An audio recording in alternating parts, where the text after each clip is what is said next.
Hi everyone, it's Miss Looper. I teach 4th grade at Heritage. And for tonight's bedtime story, I'm going to be reading The Easter Egg by Jan Brett. And joining me, I have my daughter Kennedy. And my baby brother Riker. Yeah, Riker. Okay, so let's get started. This is one of my favorite authors.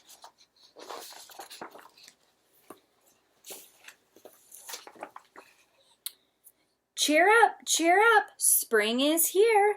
Time to start on my first ever Easter egg, Hoppy said. Each year, the bunny who decorated the winning egg got to help the Easter rabbit hide the eggs on Easter morning. Hoppy had been dreaming about being that bunny all year long. Now it was time to get started. Everywhere Hoppy looked, rabbits were working on dazzling eggs. I need an amazing idea, he thought. Hoppy spotted Flora Bunny planting spring wildflowers in her eggs. The Easter rabbit will love these colorful flowers, he thought, and started picking flowers for his egg.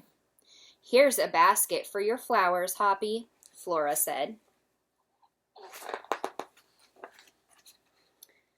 Chop, chop, scrape, scrape. Hoppy spied Buster Birch carving a magnificent wooden egg. I wish I had some wood for my egg, he wished out loud. Here you go, Hoppy, Buster Birch said, and he put a smooth, round piece of wood in Hoppy's basket.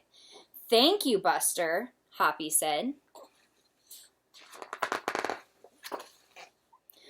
Hoppy was hopping along when the smell of sweetness led him out of the woods and straight to the chocolate egg that Aunt Sassafras was decorating with creamy frosting, squiggles, and bows.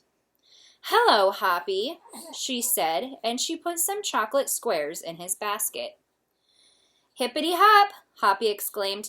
I'll make the Easter rabbit a chocolate egg so sweet it will make his whiskers tingle.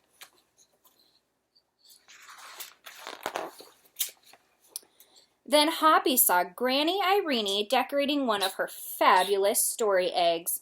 First, she traced a design on the egg with a special tool. Then she dipped the egg in pots of yellow, green, orange, and red dye, adding to the design each time. Hoppy couldn't believe his eyes. I'll never make an egg that beautiful, he told Granny Irene. She smiled. Try, she said, giving him one of her special tools.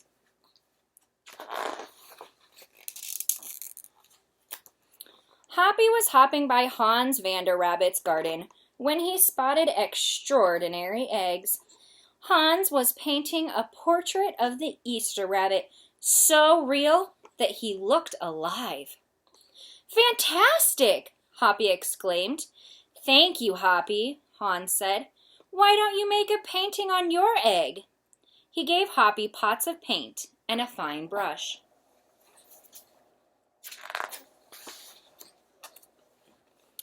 As Hoppy bounced along, a loud boing nearly knocked him off his feet. It was a whirling, twirling mechanical egg. Whoa! Hoppy said. That's an unusual egg. Would you like to make one? Roberto asked. Hoppy tried hard, but the harder he tried, the more parts and pieces piled up around him.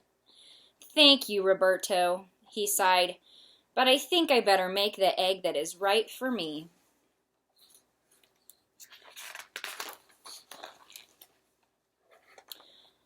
Hoppy hopped back to the woods and lay down under a tall tree to think. Making a beautiful egg is harder than I imagined, he thought. I guess I don't have to win. I just want to make an egg I am proud of.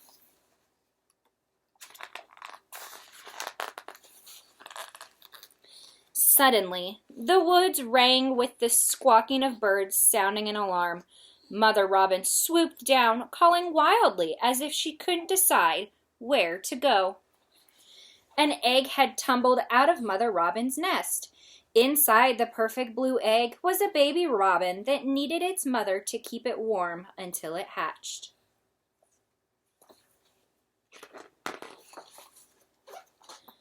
Hoppy knew what he had to do. He sat down carefully and covered the blue egg with his soft, warm fur. "I'll take care of you the best I can," he whispered. Relieved, Mother Robin chirped and settled down on her other 2 eggs. So Mother Robin had 3 eggs. Good job. Hoppy never left the robin's egg. If it was sunny and warm, he carefully turned the egg in its nest of moss. If it was rainy and cold, he kept the egg covered and dry. At night, wild animals passed by. Hoppy crouched down and stayed hidden in the ferns. Often he heard strange noises coming from above, but Hoppy didn't run away. Hoppy was a brave girl. Every day, the rabbits worked on their eggs.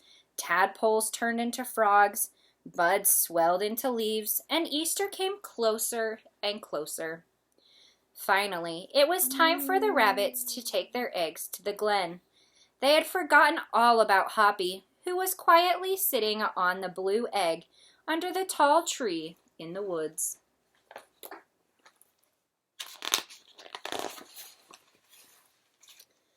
Early the next morning, the rabbit waited for the Easter rabbit. Suddenly, a beautiful wagon rolled toward them out of the mist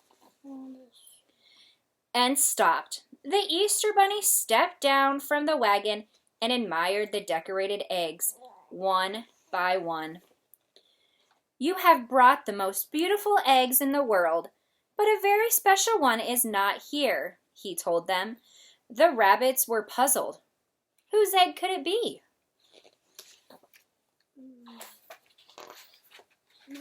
I wonder if we could see it. Hang on. "Fill my wagon with your wonderful eggs," he said. "When I return, I will show it to you." Please wait. And he disappeared into the woods.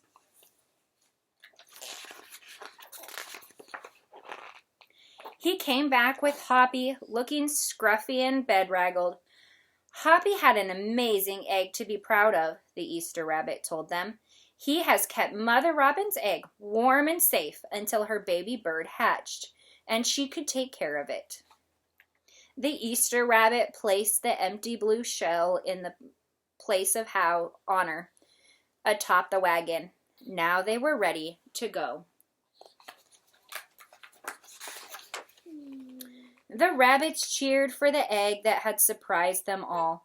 "It's our best Easter ever, Hoppy," they shouted. Then the brave little bunny and the Easter rabbit rode off together to hide the eggs for the girls and boys to find on Easter morning. I hope you guys like this story.